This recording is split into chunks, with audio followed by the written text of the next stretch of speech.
What's going on, guys? My name is Doe and I hope we're doing good. In this video I want to cover the new Springtide event and just go over the entire mode itself, the rewards you get for doing the mode, and tips on how to do the mode effectively. That's the main point of this video, and I really hope it helps you because it's a cool mode and it is a bit different than what we normally would experience in Dauntless, which is fighting behemoths, doing escalation, trials, things of that nature. Instead, in this game mode, the Great Pufflehop Rescue, you are trying to rescue giant Pufflehops and their eggs from Styxians. So the way it works, I'm going to go ahead and break it down into 3 stages. And as the intellectual that I am, I will start with stage 1, because that makes sense. So in stage 1, this is mainly about gathering eggs, and that's pretty much all you're going to be doing. So the main thing here is going to be mobility in stage 1. You want to be able to go around places really fast and just cover ground very quickly, all the while spamming whatever your gather button is to pick up eggs as fast as possible. Now, these eggs do not spawn in the same spot all the time, not even close to that, and there's also different maps that you will be spawning into, so it's going to be a bit, RNG based on how many eggs you can get. There was one map that I don't know the name of, but it was never a good time collecting eggs on that map. I only ever got probably like 40, whereas on other maps I could get up to 50, maybe 60, I think. So it just kind of depends. And also, by the way, this is a sort of a group mode. So the more players you have, I think the better it is for collecting these objectives no matter what stage you're on. Just to say that really quickly. And you may wonder why I'm doing it solo, and the answer is very quick and quietly, I have no friends. So stage 1 is based entirely on mobility and just maneuvering the map and trying to figure out where the eggs are located, which is the hardest part. But you can make it easier on yourself by bringing cells that make you move faster and bringing weapons that make you move faster as well. So as far as cells go, you can bring things like Grace, Swift, maybe Fleet-footed, but mostly Grace and Swift, and maybe even the Shrike Lantern to give you that speed boost if you want it. But as far as weapons go, the only weapon that makes you go a bit faster than other ones in terms of just movement would be the Chain Blades. If you're rocking agility, you can just keep dashing, but to me that gets kind of annoying just hearing it, so it depends on your preference and your playstyle. Now, moving on to stage 2. This is where you'll be herding as many Springtide Pufflehops as you can into safety into this little blue fence in a certain time frame. The time frame is 95 seconds, and this is the hardest thing to do out of all the objectives. I've never gotten more than I think 31 of these Pufflehops into the gate in the time frame. It is just really difficult and really annoying, but there is a little tip I can give you, and that tip is that these Pufflehops do not really move much once you get them close to the gates. So the goal here is to sweep wide. You want to get pretty wide from the Pufflehops and herd them into the gate, but don't waste so much time just making them go in, because you can swing wide again, go on the outskirts, and then push them into the gates that way. And the goal is to always be at least herding in 2 Pufflehops at a time. That is your goal. That is the fastest way to get them in there. And honestly, this is not as easy as it may look. It did take me a couple of tries to be the proficient Pufflehup protector I am today. I can't even say, I said Pufflehup, not Puffle. Whatever. Words aren't that important here. And that's been my motto since day 1, brother. Nah, it's actually really difficult, and I will be curious to see how many people can get, because like I said, my max so far has been 31, and it is definitely not easy. And really quickly, there is one detail I may have left out or glossed over, and that is that to even start the stage, you want to figure out where the cage is for the Pufflehops. Just keep in mind that these Pufflehop cages spawn where behemoths normally spawn. There's one on the map, and you just find it by doing it that way. You'll probably see it whenever you're looking around for the eggs in the first stage, but if you don't happen to figure out where it is, when the first stage finishes, you'll get 40 seconds to figure out where it is, and once you do find it, then the 95-second timer will start once you're near the cage. So that is how the first and second stage work. Now it is time for the third stage, and this is where you're going to be fending off as many Styxians as you can. And the goal is to keep those Pufflehops safe. If you can't do that, then you're scuffed as a Pufflehop protector, and you better turn in your badge, right? You don't deserve it. But this stage will again be 95 seconds long, and the goal here is to kill as many as you can. Now, before I give you any tips for this stage, I'm going to go ahead and describe how Styxians work. Alright, real quickly. Styxians are these little cat-like creatures that will jump on you, knock you down. They attack pretty fast, faster than some weapons do. So, with all that being said, you want to bring fast weapons that sort of have like a sweeping attack. Maybe a swinging attack with blades. So bring chain blades. Like seriously, for this entire game mode, just bring chain blades if you can, if you want to. if you're trying to do it efficiently, because chain blades make this entire game mode easier than every other weapon IMO. Like, just real talk.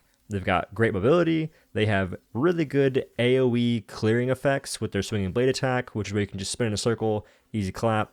And if you want to get a little, if you want to get a bit spicier than that, what you can do is you can bring the Torgadora, whatever that beam is called, bring his legendary chain blades and activate his special and just slam these little Styxian puppers, cats, whatever they are, into the nether realm. All right, that's all you gotta do. Makes it pretty fast. It's a little niche clearing effect. Is pretty cool and pretty effective. So keeping all that in mind, I normally finish my stage 3s with like 60 to 71 Styxian kills solo. And I would finish with, on average, around 150 points in general. And those 150 points convert to, I think, what are they called? Carrot chips? Yeah, the carrot chips. So that's 150 carrot chips solo. And it's not super hard to do that once you figure out the groove. And it gets even better if you have teammates. So just keep that in mind, because now it's time to cover the cosmetics. And before I go too much further, I need y'all to know, it's very important, I do have a Epic Games support code, so if you want to use that when you're making it rain platinum on the Bosun, then, you know, make sure to use creator code OhDough in the in-game Dauntless store and the Epic Games store, because it really does help out and I always appreciate it, so thank you very much. Now, to go into the cosmetics, I'm going to go ahead and cover the free stuff first, because I think that's really important to do. So the first thing you can get is going to be something called the bun counter, which is an emote, and it just has a bunch of buns hopping over you, sort of like counting sheep, but instead you're counting bunnies, aka bun counter. It makes a lot of sense. Good job on the the name team. Now it does cost 5,000 carrot chips, which aren't that hard to get, so do not like freak out, please. Like, they're not hard to get. If I see anyone complaining, I will literally hit you with a sock. All right, they're not hard to get. Just trust me. Now the next thing is Springtide Pufflehop Banner Bundle. Oh my goodness, that is a mouthful. Gee willikers. And this just comes with the banner and a banner sigil that looks freaking adorable. It's pretty cute, I cannot lie. This is 1,500 carrot chips, ain't too bad to get. Next up, we have the visage of the Pufflehop Flare. And this is going to look like the banner sigil for the previous item, and it's just like the bunny face, like the bunny eyes and nose and the mouth thing, and it's pink. So if you like that, you know, there she is. There's your flare. And then we have the Springtide face paint, which is just a face paint. It's sparkly stuff on your face. If you like that, then just go ham. And the renewal hair tint, which is like, it's like not a super pink dye for your hair, but kind of pink. And both these items are 750 ace chips, so not that hard to get. And keep in mind, there is a cap of 10,000, did I say ace chips? Ignore me. There's a cap of 10,000 carrot chips, so just keep that in mind, which there isn't really. I'm not really sure if they're going to be adding more stuff in, because if you look at the totals, that is not equal 10k, but you know, whatever. Moving swiftly onwards, we'll have the pay cosmetics, aka stuff for platinum, and the first thing here is going to be the Puffle toppers. Now, there is one thing to know about these, and before I do that, I need to explain something else, and that is that you get 50 carrot chips for doing any hunt in Dauntless just at base. Doesn't matter what you're doing, you get 50 carrot chips. So trials, escalation, does not matter. Now, knowing that, if you have the Puffle toppers on, it increases the carrot chips you get by double. So if you're normally getting 50 for doing, say, trials, you get 100. And this also doubles the amount of carrot chips you get for doing the Springtide event, the Pufflehop Rescue thing. These names, man, they're driving me nuts. It doubles the amount you get for that stuff as well. So if you want to increase the rate at which you get carrot chips, you can use these Puffle toppers. If you buy them, make sure you equip them. They're a transmog. So yeah. And as a constant reminder, these carrot chips are not hard to get. So don't buy this transmog because you want to farm these carrot chips really fast. Buy it because you want to wear it. That's the only advice I can give you, because getting carrot chips is not going to be that hard.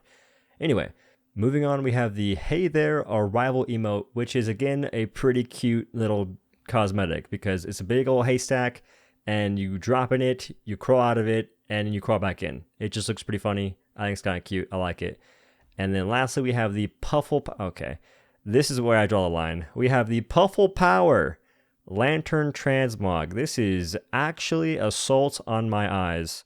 Shenanigans aside, this is going to be the Springtide event in most of its entirety, but to add to the list of things I forgot to mention, there's one thing that should be pretty self-explanatory, and that is that you have a quest from the OhDough Bosun to do the Springtide event, and it gives you 100 carrot chips, which I keep trying to call ace chips, drive me nuts. So just do that, you know, pretty straightforward stuff. And lastly, I do have some builds for this game mode that I won't include in this video because it's just getting kind of long, and I want to explain the builds since they're going to be a little bit weird.